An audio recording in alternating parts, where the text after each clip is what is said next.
In this video, we're going to walk through a controller design for an active suspension system.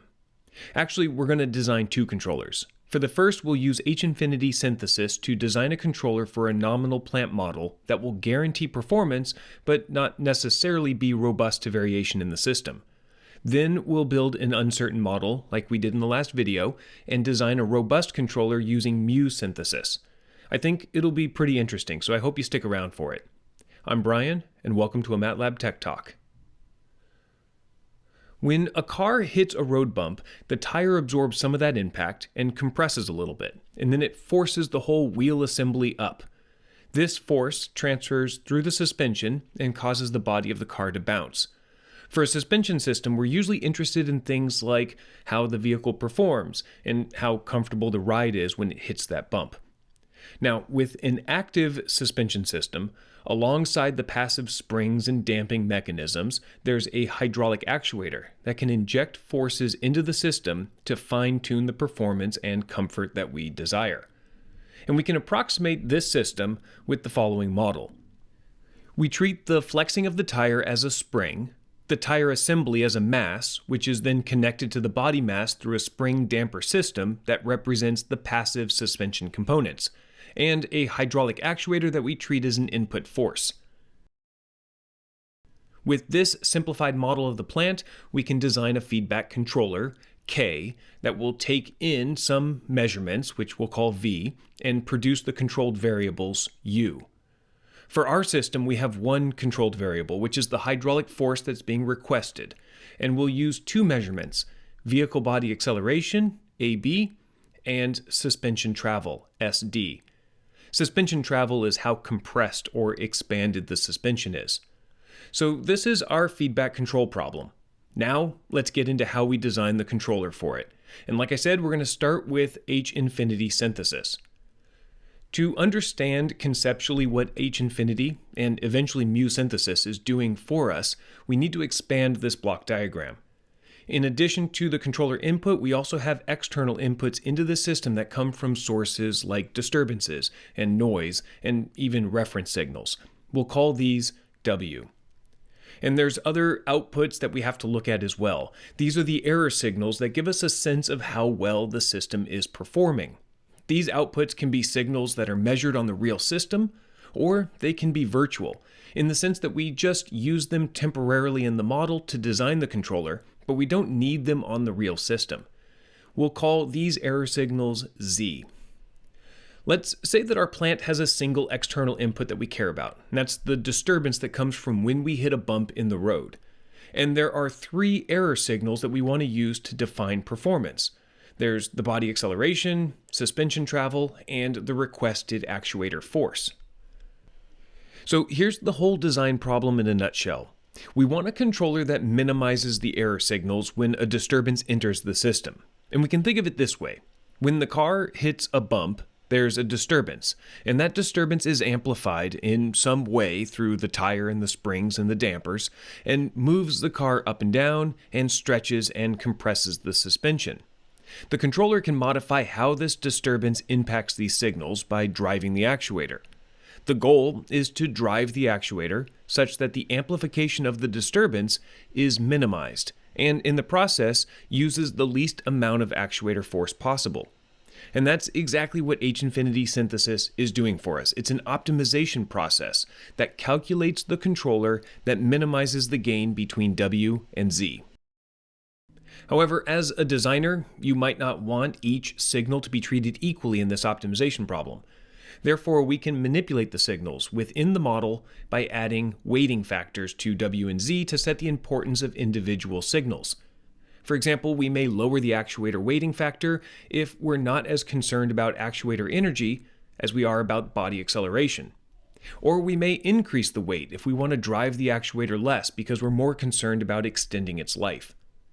And we may develop more than one controller, each with a different set of weights, and then allow the user to switch between different active suspension modes like performance and comfort, or a balance between the two. Alright, now that we have an idea of how we're going to approach this, to set up and solve this problem, you can see we have a few design choices. We need to create a model of the plant, We need to determine which measured signals the controller has access to and which input variables it has control over. We need to choose the external inputs and error signals. And then finally, we have to set up the cost function by weighting each signal. And once we have all of that, then we essentially solve a large optimization problem using H-infinity synthesis. And mathematically, it can be a bit tricky. But the point of this video is not to have you do this by hand. It's to give you a sense of how the controller works so that you can set up the problem yourself and let the tools solve the math for you. So let's go over to MATLAB and do just that.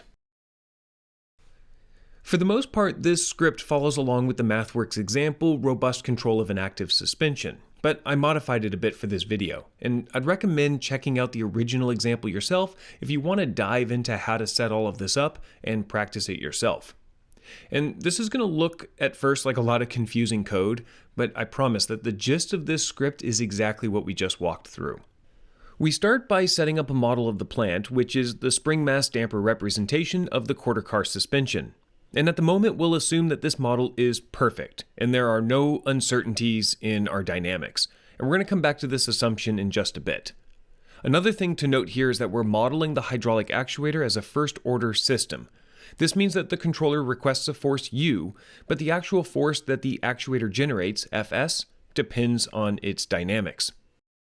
Now, to continue the rest of the design setup, we set individual weighting functions for each of the external inputs and error signals. Like, for example, W road is a gain of 0.07. But here's what's really cool. The weighting function can be frequency dependent.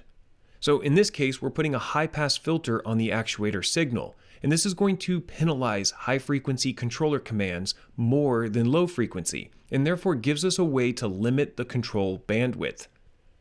And something else to note here is that we're setting up 3 different sets of weights for body acceleration and suspension travel.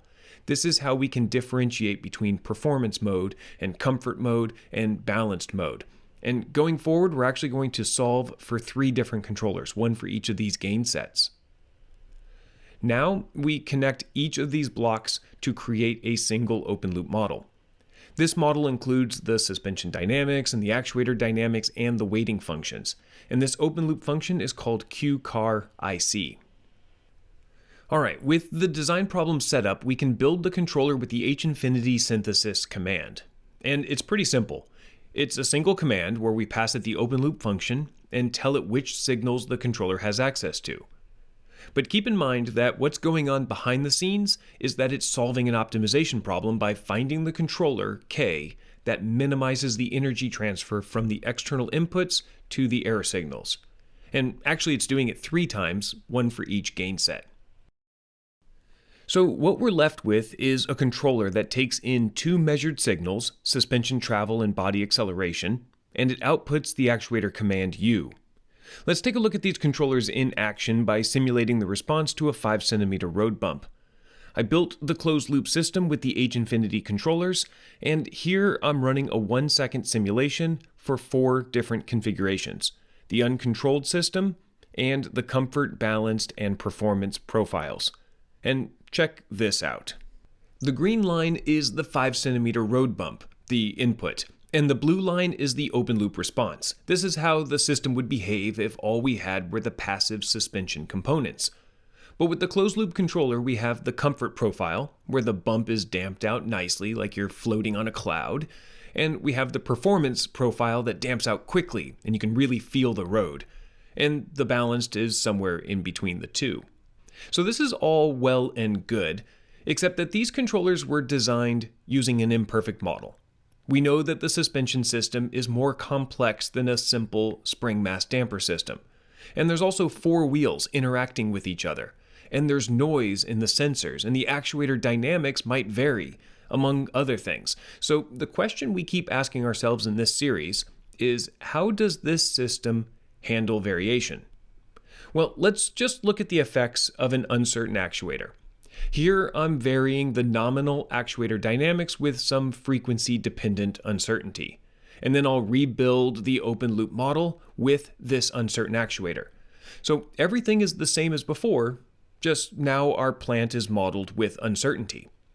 So let's see how well the nominal H-infinity controller does by simulating the 5 centimeter road bump for 100 random actuator variations. And for simplicity, we're going to look at just the balanced controller. Most of the actuator combinations appear to be stable and produce a reasonable response. However, some variations create an unstable response, so the H-infinity controller is not a great solution if the actuator dynamics can really vary as much as I've modeled. So how can we improve this? Well, we could go back and tweak the weights on the different signals and try to come up with a controller that is stable across these variations. But if we already have a model of our uncertain system, why don't we just develop a controller that takes those uncertainties into account from the start? And this is what mu synthesis does. Mu synthesis is an extension of H-infinity in the sense that it's still solving the same problem, except that it tries to minimize the worst case gain across the entire uncertainty space. And the way that it does this is with an iterative process called decay iteration. And the mathematical details of this process isn't important for this video, but essentially what it's doing in each step is running H-infinity synthesis to find a nominal controller and checking its robustness. Then it scales the problem based on the uncertainty in the system and runs another H-infinity synthesis and checks its robustness and scales again. And it keeps doing this until the robust performance stops improving. The robust performance is the peak mu value, and in general, the lower the number, the more robust the system is. You can see that the peak mu value is decreasing over each iteration, and that the final value is what is reported as the best achieved robust performance. So in this way, we know that whatever the worst case combination of uncertainty is, it will still have at least this level of robustness. And just like with H-infinity, we can run mu synthesis with a single command where we pass it the open loop function and tell it which signals the controller has access to. It's exactly the same. It's just using a slightly different optimization under the hood. Here I'm running it for just the balanced gain set, set number 2. All right, let's check out the difference between the balanced H-infinity controller and the comparable mu synthesis controller. This is the same response that I showed earlier, except now we can see how the mu synthesis controller produces a response with less variability due to uncertainty. Both body position and suspension travel are very consistent and, importantly, stable. And at first, it looks like body acceleration is worse, but if we look closely, the bulk of the variations are more consistent here as well. And these wild acceleration swings are only associated with the variations that deviate the most from the nominal actuator. And so, if you build your suspension with an actuator that is near the variation limit, the system will be stable, but it comes at the expense of having a slightly rougher ride. Probably a good trade-off in the end. Alright, hopefully you can see the value of thinking about where you have uncertainty in your system, modeling that uncertainty, and then using that uncertain model to develop a robust controller. I definitely think it's worthwhile trying to practice this on your own because it'll allow you to tweak some of the values and see how that impacts the final controller design. And one way to do this is to just check out the MathWorks example in the description below. But that's where I'm going to leave this video. So if you don't want to miss any other future Tech Talk videos, don't forget to subscribe to this channel. And if you want to check out my channel, Control System Lectures, I cover more control theory topics there as well. Thanks for watching, and I'll see you next time.